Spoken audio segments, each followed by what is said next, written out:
Saudara, kita satukan hati dalam doa sebelum mendengarkan firman Tuhan. Bapa kami yang di sorga, kami siap mendengarkan sabda-Mu.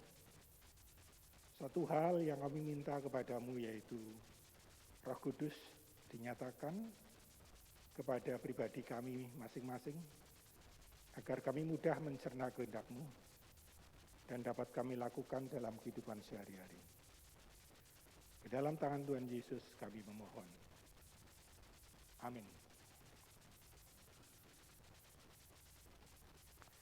Saudara, bacaan leksionari terambil dari 2 Samuel 11 ayat 26 sampai 12 ayat 13a, Mazmur 51 ayat 3 sampai 15, Efesus 4 ayat 1 sampai 16, dan Injil Yohanes 6 ayat 24 sampai 35.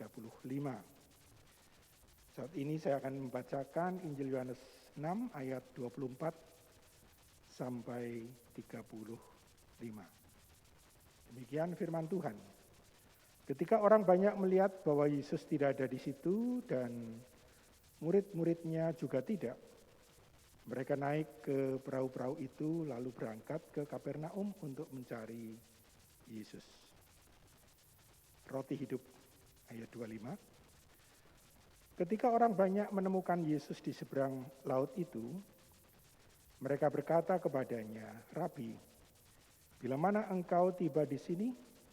Yesus menjawab mereka, "Aku berkata kepadamu, sesungguhnya kamu mencari aku bukan karena kamu telah melihat tanda-tanda, melainkan karena kamu telah makan roti itu dan kamu kenyang. Bekerjalah, bukan untuk makanan yang akan dapat binasa, melainkan untuk makanan yang bertahan sampai kepada hidup yang kekal, yang akan diberikan Anak Manusia kepadamu. Sebab dialah yang disahkan oleh Bapa Allah dengan meterainya." Lalu kata mereka kepadanya, "Apakah yang harus kami perbuat supaya kami mengerjakan pekerjaan yang dikehendaki Allah?" Jawab Yesus kepada mereka, "Inilah pekerjaan yang dikehendaki Allah, yaitu hendaklah kamu percaya kepada Dia yang telah diutus Allah." Ayat 30. Maka kata mereka kepadanya, "Tanda apakah yang engkau perbuat, supaya dapat kami melihatnya dan percaya kepadamu? Pekerjaan apakah yang engkau lakukan? Nenek moyang kami telah makan mana di padang gurun, seperti ada tertulis, mereka diberinya makan roti dari surga." Maka kata Yesus kepada mereka, "Aku berkata kepadamu, sesungguhnya bukan Musa yang memberikan kamu roti dari surga, melainkan Bapa-Ku yang memberikan kamu roti yang benar dari surga. Karena roti yang dari Allah ialah roti yang turun dari surga dan yang memberi hidup kepada dunia." Maka kata mereka kepadanya, "Tuhan, berikanlah kami roti itu senantiasa." Kata Yesus kepada mereka, "Akulah roti hidup. Barang siapa datang kepadaku, ia tidak akan lapar lagi. Dan barang siapa percaya kepadaku, ia tidak akan haus lagi." Demikian saudara pembacaan Injil Tuhan Yesus Kristus. Yang berbahagia adalah mereka yang mendengarkan firman Tuhan dan memeliharanya. Haleluya.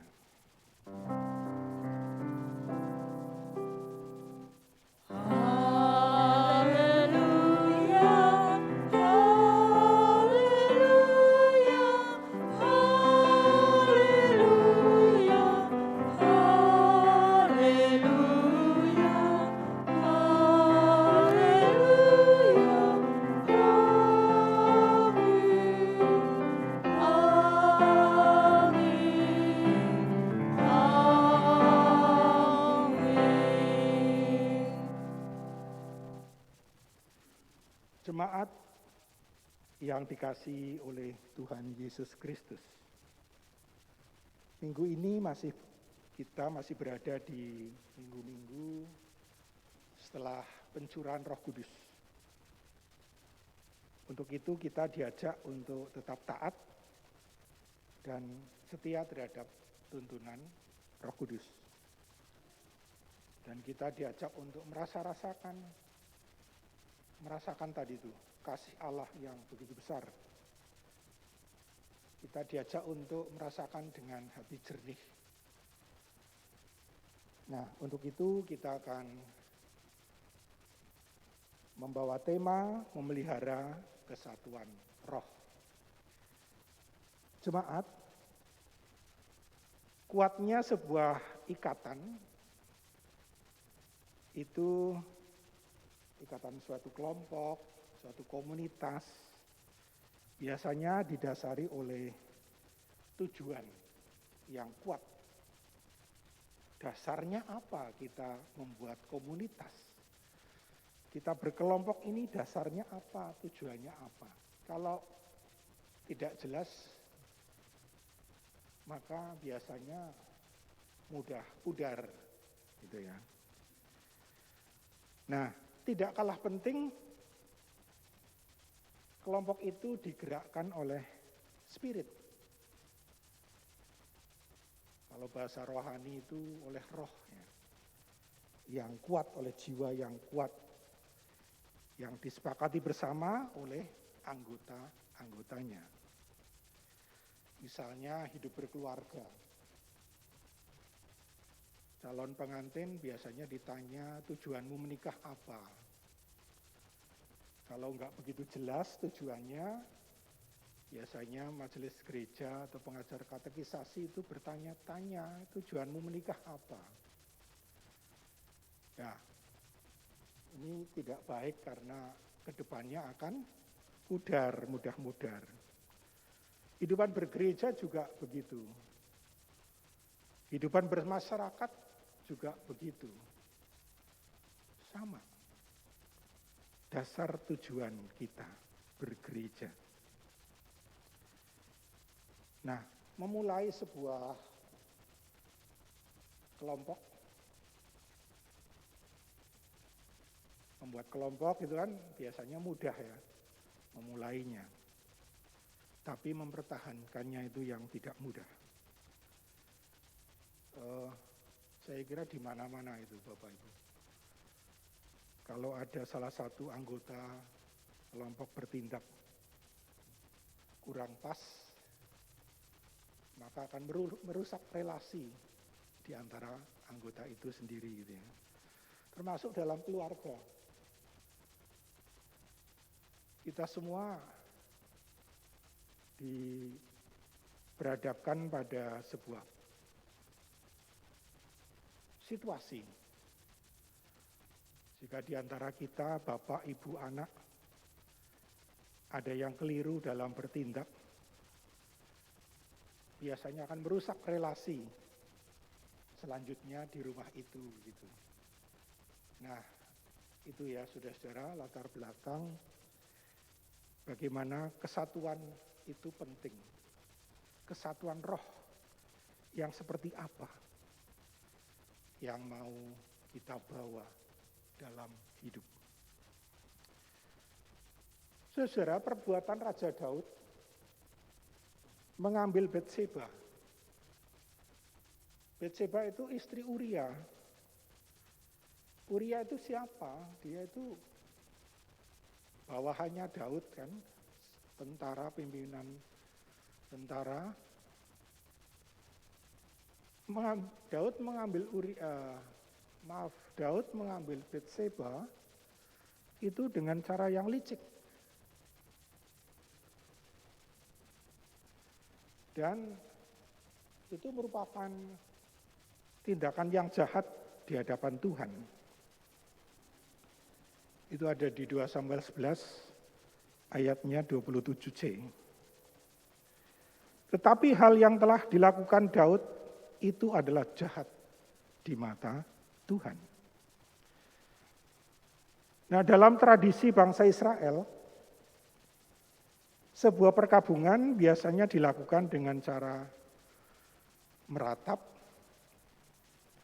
duduk di tanah, dan mengenakan kain kabung, serta mengolesi rambut dengan abu, dan perkabungan itu dilakukan selama 7 hari.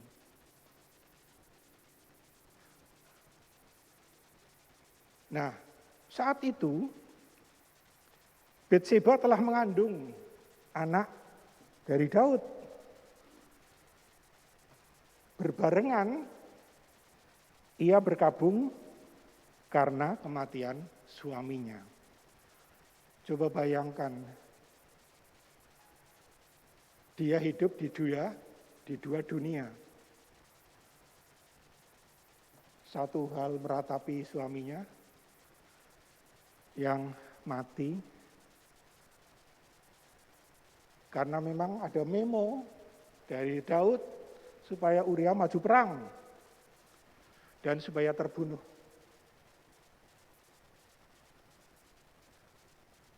Memo raja. Tapi di sisi lain, di kaki yang lain, Betseba teringat bahwa aku hamil dari perbuatan rajaku.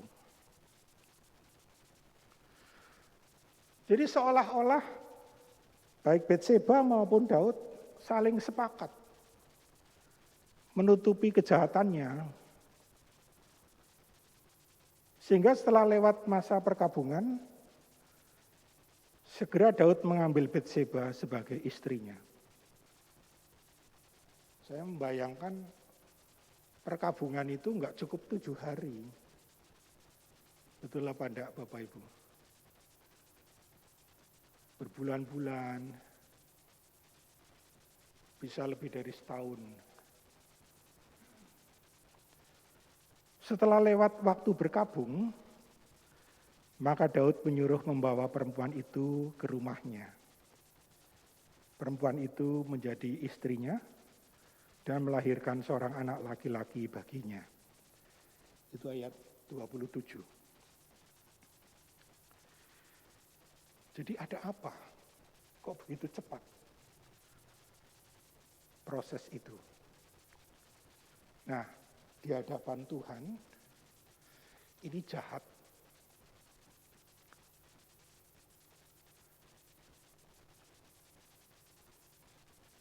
Nah, kisah Daud dan Betseba menjadi contoh kesatuan roh yang keliru.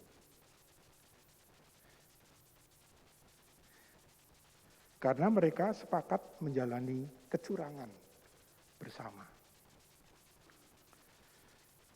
Nah, ini saudara-saudara, kita semua berpotensi kena ketumbulan hati, ketumbulan spiritku menjadi tumpul. Sementara kasih Tuhan begitu besar, gitu ya. Tapi kalau saya sedang tumpul rohaninya, spiritualitasnya, tidak bisa melihat dengan jelas kasih Allah yang besar tadi. Nah, maka firman Tuhan saat ini mengajak kita untuk melihat dengan jernih. Nah, selanjutnya Tuhan Allah mengajarkan kepada Daud tentang pentingnya recreation. Seolah-olah ini hampir mirip dengan rekreasi. Rekreasi kan dolan. Tapi yang dimaksud bukan rekreasi. Recreation itu kreasi yang diulang. Dibentuk kembali menjadi baru melalui proses pertobatan. Ini yang dimaksud recreation. Nah, mari kita simak Mazmur 51. Merupakan bentuk pertobatan dari Daud. Yang pertama, Daud menerima ketika dia disalahkan. Dia terima, ya, aku bersalah. Dengan kesadaran, ia tidak mau dan tidak mampu menutup-nutupi kesalahannya. Daud minta agar dosanya dibersihkan dan menjadi tahir. Itu di ayat 3 dan 4. Kasihanilah aku, ya Allah, menurut kasih setiamu. Hapuskanlah pelanggaranku menurut rahmatmu yang besar. Bersihkanlah aku seluruhnya dari kesalahanku dan tahirkanlah aku dari dosaku. Sungguh tidak mudah apa yang dialami dan dilakukan oleh Daud. Menerima ketika dia disalahkan. Jadi dibutuhkan kejernihan spirit yang luar biasa di sini.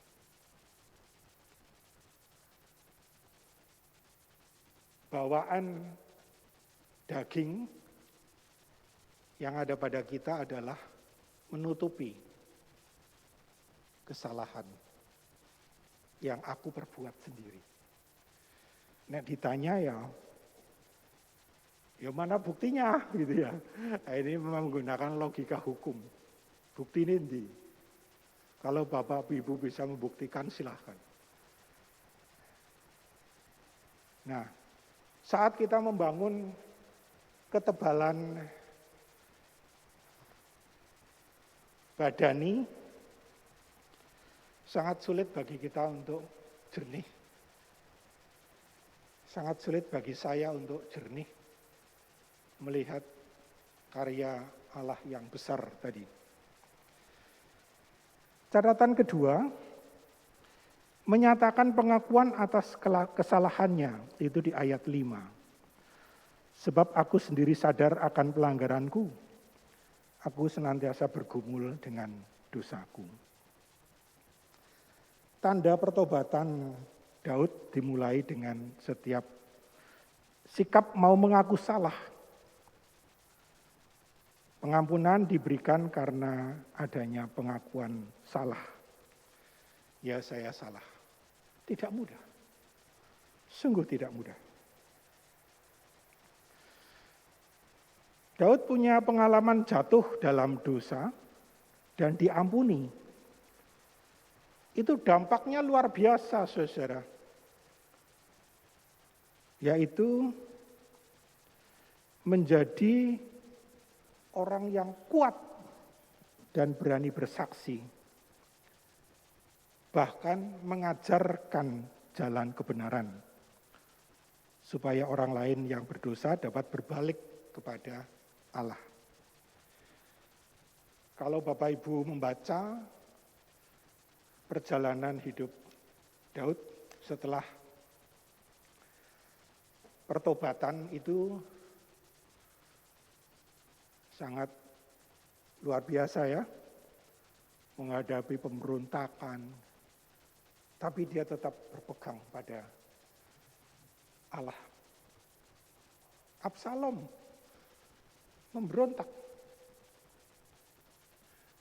Itu untuk ibadah minggu besok, ada pemberontakan Absalom. Tapi dia tetap berpegang kepada Tuhan.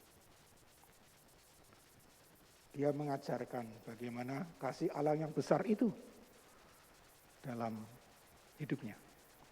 Catatan ketiga, yaitu pengharapan dan komitmen hidup baru. Itu ada di ayat 9 sampai 14. Bersihkanlah aku daripada dosaku. Dengan hisop, maka aku menjadi tahir. Basuhlah aku, maka aku menjadi lebih putih dari salju. Biarlah aku mendengar kegirangan dan bersukacita. Biarlah tulang yang kau remukkan bersorak-sorak kembali. Sembunyikanlah wajahmu terhadap dosaku. Hapuskanlah segala kesalahanku. Jadikanlah hatiku tahir, ya Allah, dan perbaurilah batinku dengan roh yang teguh. Janganlah membuang aku dari hadapanmu, dan janganlah mengambil rohmu yang kudus daripadaku. Jadi dia sangat turun ya, glosor. Dia raja, tetapi tidak melihat dirinya raja. Aku benar-benar harus turun ke bawah. Bangkitkanlah kembali padaku kegirangan karena selamat yang daripadamu. Hidup yang diampuni memberikan kekuatan yang baru dalam pengharapan dan kerelaan diri untuk hidup di jalan Tuhan. Jadi dia mengetahui akhirnya, jernih akhirnya, bahwa kasih Tuhan begitu besar. Tuhan Allah tidak membuang dirinya, melainkan memberi kesempatan untuk mengalami keselamatan. Nah saudara, recreation, dibentuk ulang, itu juga dinyatakan kepada golongan orang banyak yang pada saat itu mengikuti Yesus. Setelah memberi makan 5.000 orang, golongan orang banyak itu mengikut Yesus terus. Tapi orientasinya adalah perut. Siapa tahu aku diberi makan lagi.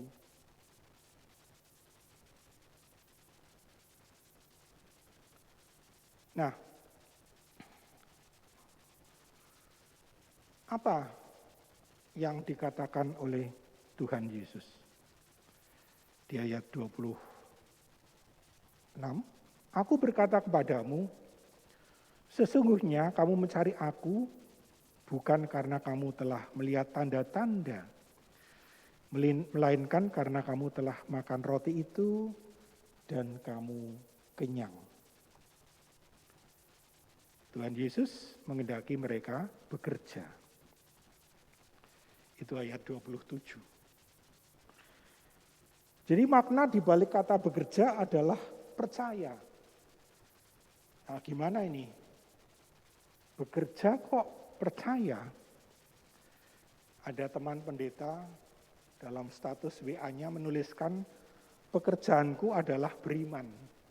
Jadi gimana ya Bapak Ibu? Pekerjaanku adalah percaya. Itu dua hal yang tidak nyambung seolah-olah. Pekerjaanku ya bekerja, beriman ya beriman, percaya. Statusnya begitu. Pekerjaanku adalah percaya. Jadi Tuhan Yesus menawarkan sebuah orientasi dan motivasi kerja demi kelestarian hidup jangka panjang. Di ayat 28, lalu kata mereka kepadanya, apakah yang harus kami perbuat supaya kami mengerjakan pekerjaan yang dikehendaki Allah? Jawab Yesus kepada mereka, inilah pekerjaan yang dikehendaki Allah, yaitu hendaklah kamu percaya kepada Dia yang telah diutus Allah. Pekerjaanku adalah percaya. Jadi maksud Tuhan Yesus adalah beriman kepada Yesus harus terus-menerus dibangun, yaitu hidup dengan percaya kepada Yesus. Jadi otomatis orang hidup mesti bekerja. Itu maksudnya. Dan pekerjaannya itu diberkati Tuhan karena dia percaya. Karena dia letakkan seluruh hidupnya kepada di hadapan Kristus, maksudnya begitu. Jadi Yesus menghendaki golongan orang banyak supaya percaya. percayalah, Dia akan sediakan apa yang menjadi kebutuhanmu, termasuk kebutuhan bekerja, maksudnya begitu. Jadi beriman kepada Kristus membutuhkan proses kepekaan dan latihan terus-menerus. Seperti tadi, apakah hatiku sudah tumpul ya Yesus? Sehingga melihat kasih-Mu yang begitu besar saja saya tidak bisa melihatnya dengan jernih. Nah di sini dibutuhkan proses terus-menerus. Sehingga ada kekuatan spirit di mana kejernihan itu muncul karena ada pertobatan tadi. Nah, iman kepada Yesus Kristus akan terbukti ketika kesulitan dan tantangan sehari-hari dialami. Nah, maka kadang-kadang orang membutuhkan tanda. Apa tandanya? Bahwa yang kita lakukan itu sudah sesuai dengan kehendak Tuhan. Barangkali sampai hari ini pun kita bertanya-tanya, apakah yang aku lakukan sudah sesuai Tuhan dengan kehendak-Mu? Apa tandanya kalau Yesus bisa dipercayai? Gitu ya. Perbuatan Yesus seperti apa yang membuat orang banyak percaya? Di benak kita pun kadang bermunculan seperti itu. Maka Tuhan Yesus menjawab itu semua dengan roti kehidupan. Adalah Yesus sendiri.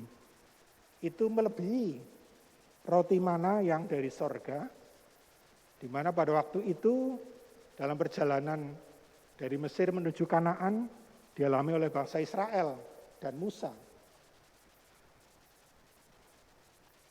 Maka dari itu alasan mendasar seseorang memilih mengikut Yesus untuk mendapatkan kehidupan yang kekal, melebihi makanan yang didapat dan diperlukan sehari-hari. Nah, ini recreation mengubah orientasi dari perut ke percaya. Itu yang dinyatakan oleh Tuhan Yesus. Nah, mari kita lihat di surat Rasul Paulus kepada jemaat di Efesus 4 ayat 1 sampai 16. Ini lebih pada menekankan dampak dari recreation. Ciptaan yang baru. Ada pembaharuan. Nah, yang pertama, perpadanan itu menggunakan kata aksios. Artinya sesuai, punya bobot yang sama di mata Tuhan. Jadi latar belakang jemaat Efesus itu kan ada orang Kristen non-Yahudi, Kristen Yahudi latar belakangnya ya. Itu jadi persoalan di sana. Maka Tuhan Yesus melalui Rasul Paulus menekankan kepada mereka, hei, kamu yang sudah dipanggil oleh Tuhan menjadi pengikut Kristus, jadilah aksios. Hidupmu berpadanan. Jadi enggak ada latar belakang ini lebih menonjol imannya, latar belakang itu imannya rendah, enggak ada. Itu maksud dari kata perpadanan.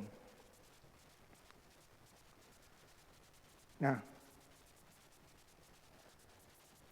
duduk sama rendah, berdiri sama tinggi. Secara rohani begitu.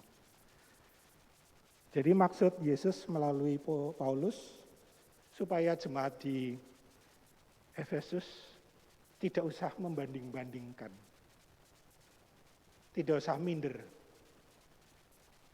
Aku dari golongan itu, kamu dari golongan sana itu lebih tinggi kamu ya derajatnya, secara keimanan, itu tidak ada. Aksios itu punya maksud sepadan. Secara rohani sama, tidak boleh minder. Karena akhirnya kita sama-sama orang percaya, apapun, bagaimanapun, siapapun, asal-usul kita ya sama di hadapan Tuhan.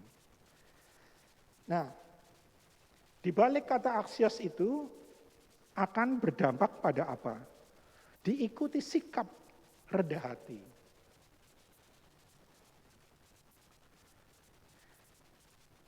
Artinya apa? Kerendahan hati, diri Kristiani yang bersumber dari hidup dalam panggilan Allah.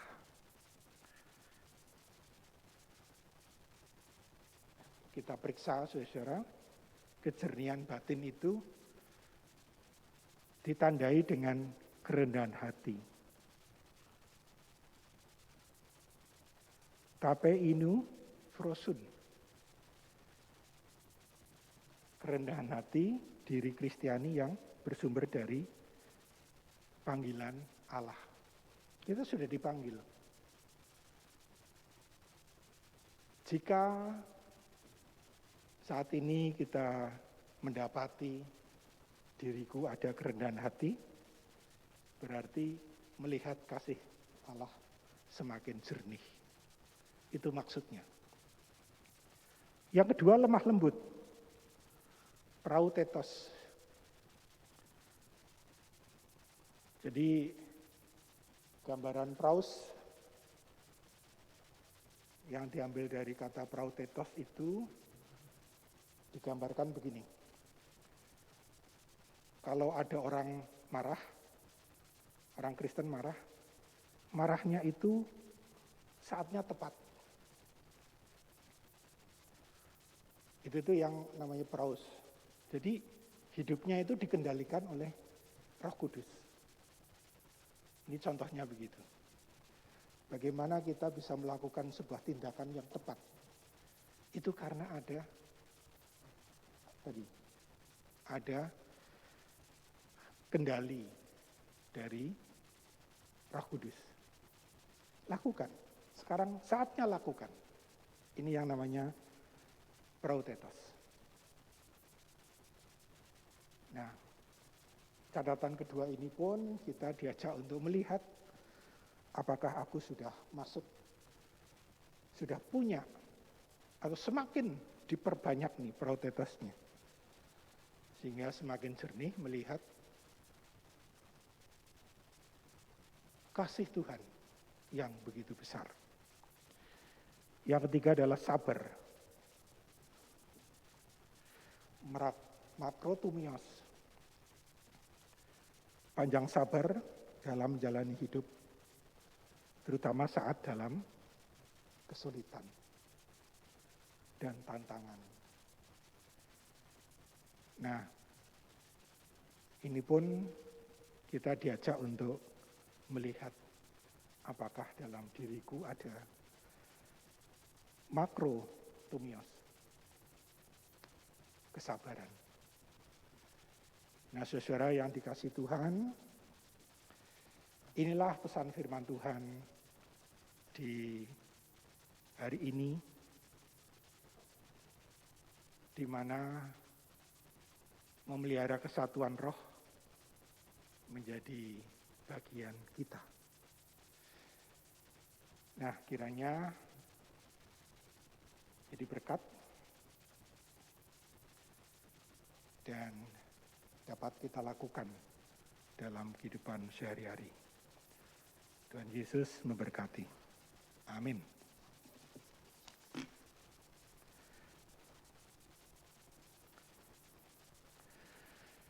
Mari saudara kita satukan hati dalam doa syafaat. Bapa yang makasih,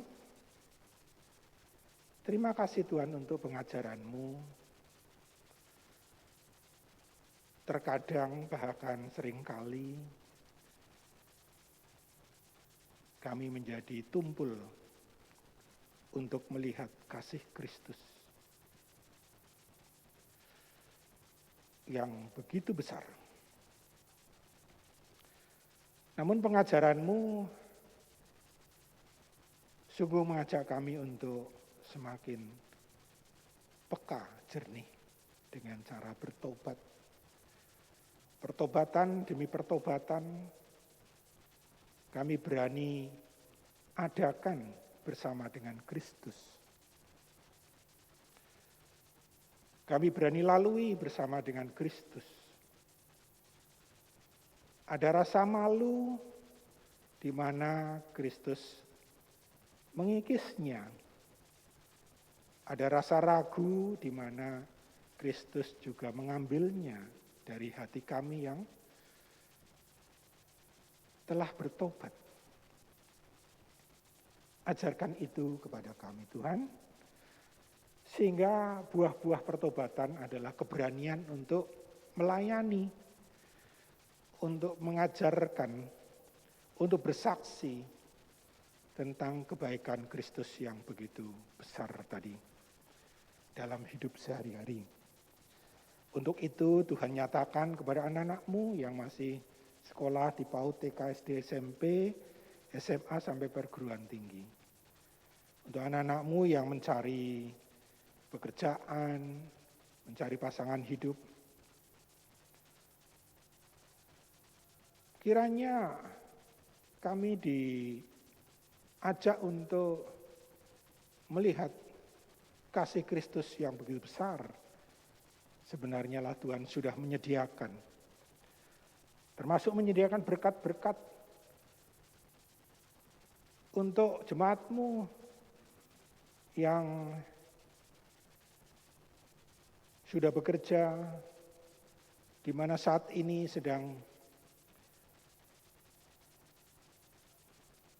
dibawa ke situasi yang cemas, takut, khawatir karena pandemi yang berkepanjangan. Tuhan Yesus kokohkan keuangan kami, ekonomi, keluarga, kesehatan, semangat hidup, apapun pekerjaan jemaat-Mu, swasta, PNS, bertani, beternak, berdagang, pensiunan, apapun yang dikerjakan. Kiranya kami membawa situasi dengan batin yang jernih, bahwa pekerjaanku diberkati Tuhan. Pekerjaanku adalah percaya bahwa Tuhan akan mencukupi. Kami berdoa untuk jemaat-Mu yang sakit, jemaat-Mu yang berduka, yang kehilangan. Tuhan Yesus lawat. Anak-anak-Mu termasuk kami yang sakit, Tuhan lawat kami, jamah kami. Menjadi umat yang dikuatkan, diberi kokoh untuk menjalani kehidupan esok dan seterusnya. Tuhan Yesus, tolonglah kami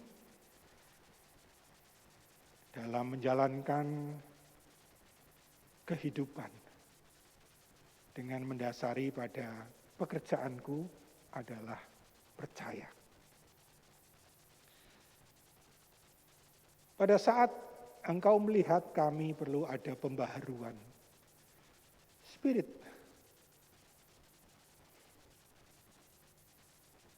ubahlah Bapa, perbaharuilah kami. Dan kami serahkan ke dalam tangan-Mu segala persoalan kami.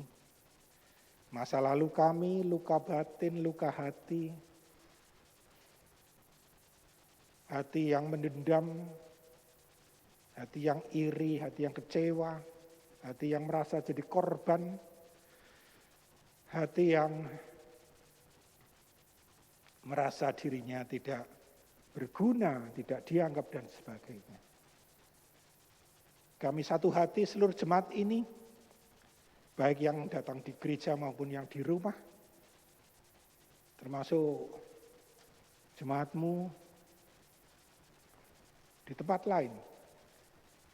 Kiranya Roh-Mu yang kudus memberikan kepada kami hati yang membuka diri untuk dibaharui. Terima kasih Bapak. Kami berdoa untuk pelayanan minggu ini, apapun bentuk pelayanannya Tuhan berkati. Di tengah-tengah pandemi COVID, kami terus belajar berdoa juga, ajarkan kepada jemaat-Mu, kepada masyarakat luas, pentingnya menjaga diri. Dengan mematuhi prokes, protokol kesehatan, baik untuk kami maupun untuk sesama kami. Kami berdoa untuk pemerintah Indonesia, untuk bangsa Indonesia, kokohkan bangsa ini, berikan hati yang takut akan Tuhan, dan kami serahkan laju kembangnya kehidupan berbangsa dan bernegara di Republik Indonesia. Terima kasih Bapak. Ke dalam tangan Tuhan Yesus kami mensyukuri atas pengampunan-Mu hari demi hari, seiring dengan kami pun bertobat hari demi hari. Nama Tuhan Yesus dimuliakan. Dalam tangan-Mu kami berdoa dan mensyukuri berkat serta pertolongan-Mu. Amin.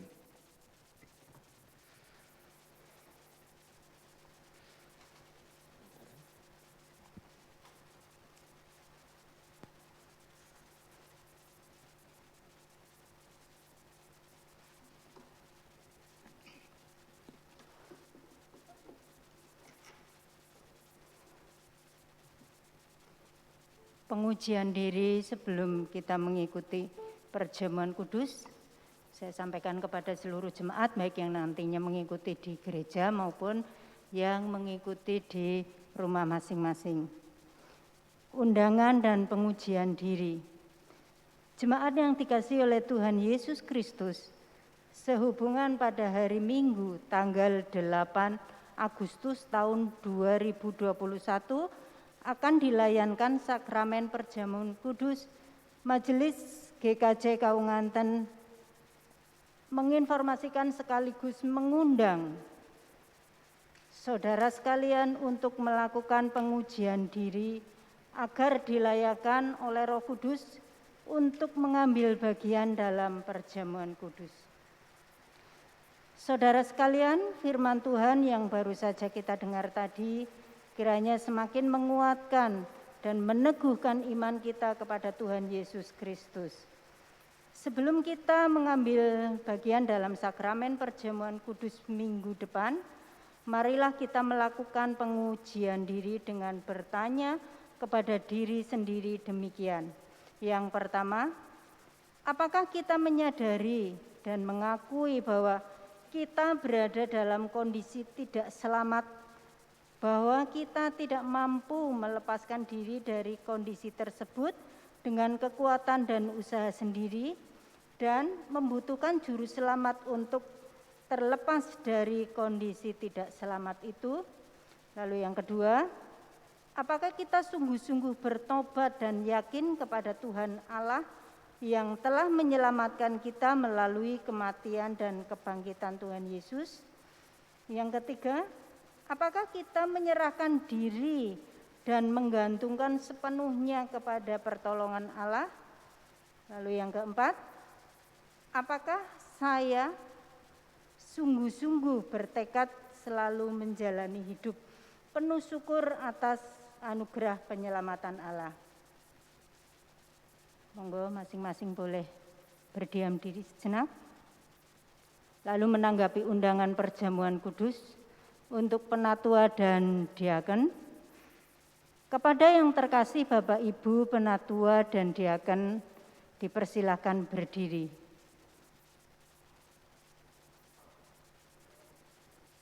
Bagi penatua dan diaken yang bersedia melayani perjamuan kudus dan mengambil bagian di dalamnya, dipersilakan menjawab dengan mengucapkan, "Ya, saya bersedia." Bagaimana jawab saudara? Terima kasih. Untuk jemaat, bagi Bapak Ibu Saudara jemaat ataupun tamu yang bersedia mengambil bagian dalam sakramen perjamuan, dipersilakan bangkit berdiri dan menjawab dengan mengucapkan, "Ya, saya bersedia." Bagaimana jawab saudara? Terima kasih. Penatua, diaken, dan jemaat dipersilakan duduk kembali. Terima kasih. Saudara bersedia mengambil bagian dalam sakramen perjamuan yang akan dilayankan pada hari Minggu tanggal 8 Agustus 2021. Kita akan berdoa untuk mempersiapkan diri kita mengikuti perjamuan kudus minggu depan. Mari kita berdoa. Terima kasih Tuhan, kami mengucap syukur kepadamu bahwa minggu depan kami diberikan kesempatan untuk mengikuti sakramen perjamuan kudus. Inilah kami dengan segala keberadaan kami mengakui betul kami orang-orang yang berdosa, kami orang-orang yang membutuhkan keselamatan dari Tuhan. Kami tidak mampu melepaskan semuanya itu dengan kekuatan dan kemampuan diri sendiri. Maka kami membutuhkan pertolongan-Mu Tuhan. Dan inilah kami, biarlah kami boleh menjaga seluruh kehidupan kami sampai pada waktunya kami boleh mengikuti sakramen perjamuan kudus minggu depan. Terima kasih Tuhan, terima kasih Bapa, biarlah Engkau yang menjaga hidup kami dan kami boleh terus dipimpin oleh Roh Kudus. Terima kasih Bapa, di dalam nama Yesus Kristus kami berdoa dan mengucap syukur. Amin.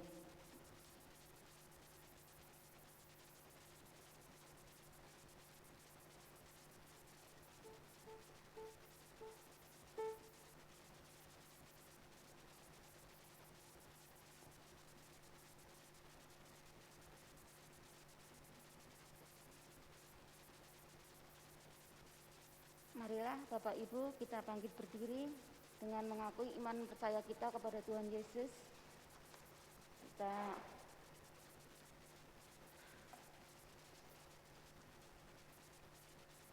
membacakan pengakuan iman kita kepada Tuhan Yesus Kristus.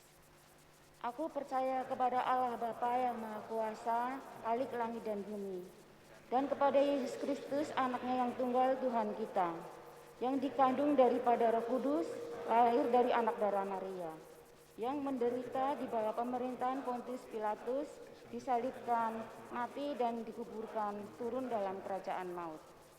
Pada hari yang ketiga bangkit pula dari antara orang mati, naik ke surga, duduk di sebelah kanan Allah Bapa yang Maha Kuasa, dan akan datang dari sana untuk menghakimi orang yang hidup dan yang mati. Aku percaya kepada Roh Kudus, Gereja yang kudus dan am, persekutuan orang kudus, pengampunan dosa, kebangkitan daging, dan hidup yang kekal. Bapak Ibu dipersilakan duduk kembali. Sebelum kita mengumpulkan persembahan, marilah kita buka Alkitab kita dari Korintus 8 ayat 14 sampai 15. 2 Korintus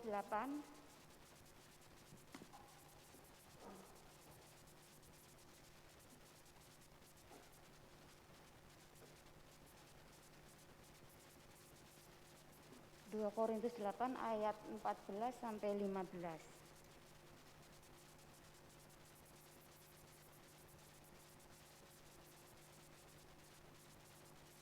Maka hendaklah sekarang ini kelebihan kamu mencukupkan kekurangan mereka, agar kelebihan mereka kemudian mencukupkan kekurangan kamu, supaya ada keseimbangan. Seperti ada tertulis, orang yang mengumpulkan banyak tidak berkelebihan, dan orang yang mengumpulkan sedikit tidak kekurangan. Demikian Injil Tuhan. Sambil melakukan persembahan, kita mengiringi pujian kita dengan KJ 393.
Segala puji syukur kami aturkan padamu ya Tuhan, atas penyertaan Tuhan di dalam kami melakukan ibadah pagi hari ini,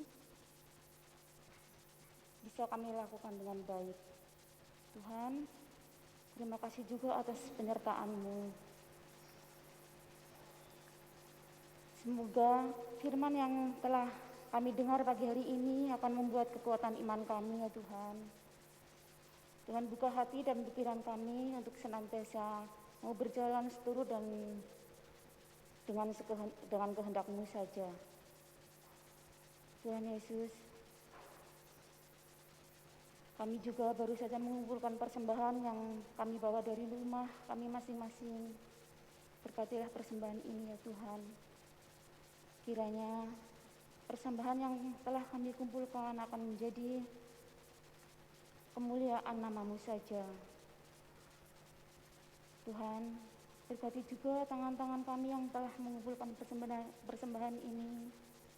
Berkatilah dengan kesehatan, kekuatan, keselamatan. Dan berkati juga dengan rezeki yang lancar setiap harinya. Tuhan, untuk Bapak Pendeta yang telah membawakan firman-Mu pagi hari ini, kiranya Tuhan lindungi, Tuhan sertai. Jauhkanlah keluarganya dari segala mara bahaya apapun, dari sakit penyakit. Dan berkat kasih dan anugerah akan Tuhan senantiasa curahkan untuk kehidupannya hari lepas hari. Tuhan, semoga saudara kami yang Tuhan percayakan untuk mengelola persembahan ini, Tuhan berkati dengan hati yang bijaksana, sehingga di dalam mengelola persembahan ini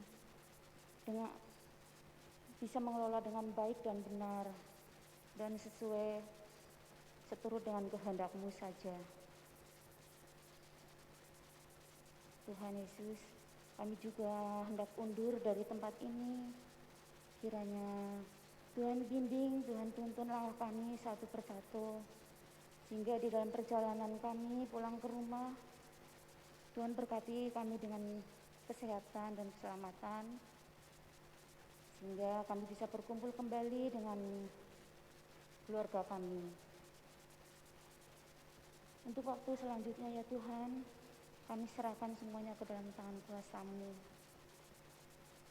Kami juga hendak berdoa menurut doa yang Tuhan ajarkan kepada kami, doa Bapa kami.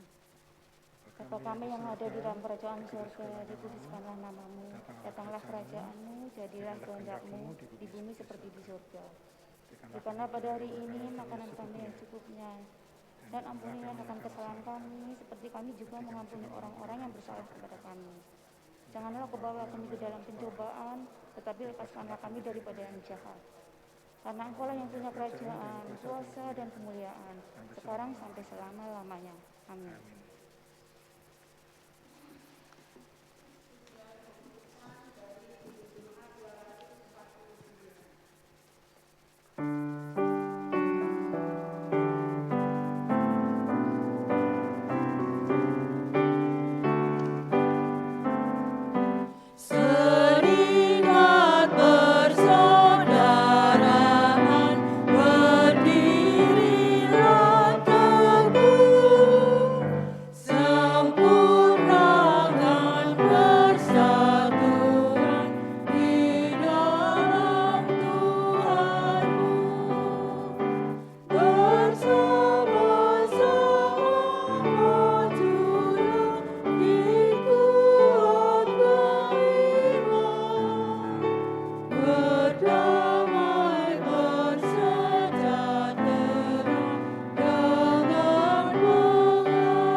Kita akan menerima berkat Tuhan.